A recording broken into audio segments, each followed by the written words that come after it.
We need to honor our children because our children are the future.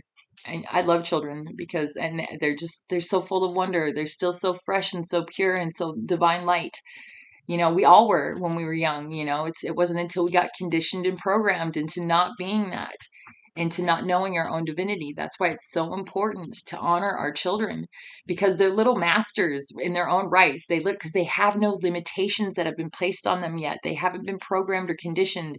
And if we can foster where that doesn't happen and where they can be free, they will flourish like we weren't able to, you know. And so that's great. That's why we have to honor them and love them and foster their creativity and their innocence and their purity and their divine light within them in all ways that we can, because they're the future of this world. And we're so stuck on ego, which is only one-sided and only one vision, and we might care about, our families and our friends, but it's bigger than that. You need to honor all children. You need to respect and love all children so that they can grow and become the versions that we weren't able to be because of the conditioning and programming that we had to go through, that I'm trying to eradicate, and by doing, and others are trying to eradicate as well.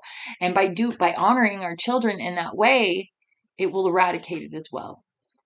And they won't even have to worry about it like we had to.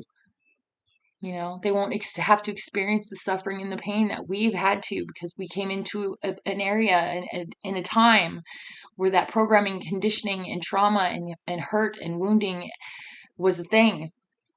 And now it's not, as long as we open our eyes and we go forth knowing and being true to ourselves and being true to the world of who we are, and honor the children that are coming after us. We have to honor them. We have to show them the truth of the world, the truth of the reality of it, the real reality, not the programming, not the conditioning, not the manipulation that we all had to go through and that we experienced, and many of us experienced a lot of wounding and a lot of hurt because of, like the children that are here now, that if we see the world in truth, and we interact in truth, they won't have to go through those things that we had to. And so honor the children. We do, like, seriously, like I'm a huge believer in fostering the goodness of children and the purity and the innocence of children, fostering it and maintaining it and honoring the children, because they're our future. They really are. I'm not just saying this, it's the truth. You know what I mean? It's so we have to be really responsible with this type of stuff, for them, for the future of the world. So, and that starts by being, by honoring our children and honoring ourselves. By honoring ourselves and being true to ourselves, we honor the children as well. But honor children when you're around them, because they're still pure and full of light and innocent, and let's foster that. Let's keep that within them. Let's not put the old programming and the things that don't work upon them, so that they can flourish and turn this land into something that hasn't been seen before at all.